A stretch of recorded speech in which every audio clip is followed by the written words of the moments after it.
ada yang tak ada guna itu kampanye kita nama bahwa isu ompa apa pilu kating jena dan usul dan kemudian ngaruh kita itu apa tak sih kanong ke bahwa isu hiulah keren atau apa di bawah umum yo kita bahwa isu keren bagi dalam kita sini pertama sih ke paham ke bahwa gospel keren ke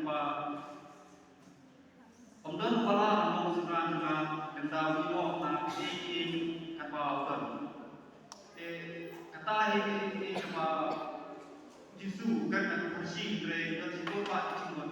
Hakaba awat di ko kipeo na jin ino sibo ta sipil shoy ni ta kinyalam kiba isya shoy isya aman tambor iian ni ka partay.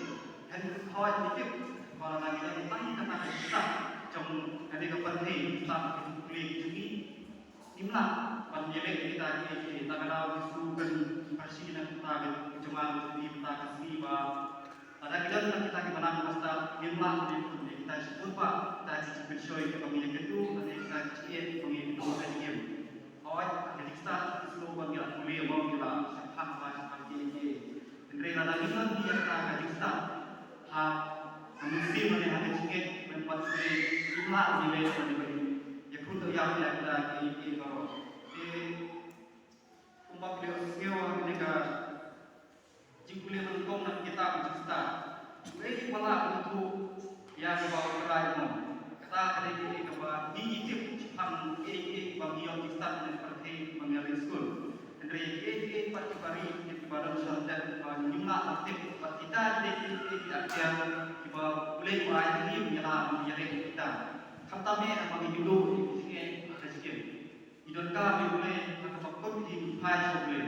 Apa jumlah sulit di bawah kita dan kita kami don kapag di pay boleh kat ini kita boleh cuma ini baru belum di bala. Asa kada boleh bomba. Jangan obat suku lemda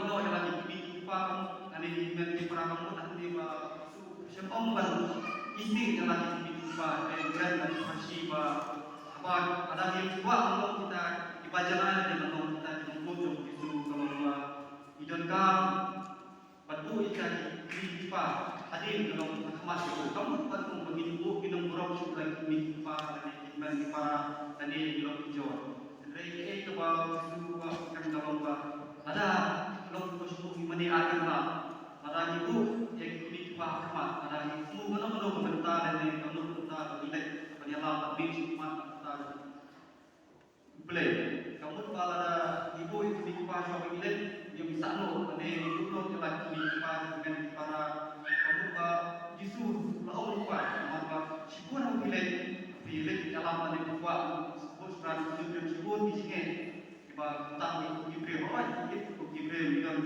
dikatakan Yesus mau menghadiri gospel kan Yesus sepakat tak bisa membuat istri jalan di depan.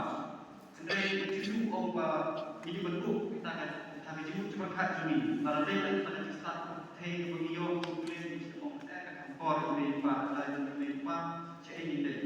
Saya ini poin dan di depan. Yesus ini nak buat bayar jadi awak ini lagi kamu kondisi dari ibu yang disuruh kalau ibu sibuk di sini apa dikasih pada orang umum ibu problem umum ini adalah siapa sih berupa kehinasan ni dan harta gelenti kecil jadi begitu boleh disuruh dan menilai kamu Tuhan tapi nilai Tuhan kecil hayu ibu sibuk ini jajar dia kedua ya pun katakan kalau Nukong ibu ibu mahinasan tapi itu dekat kita ada kubu ini lalu kamu bagi poin contribution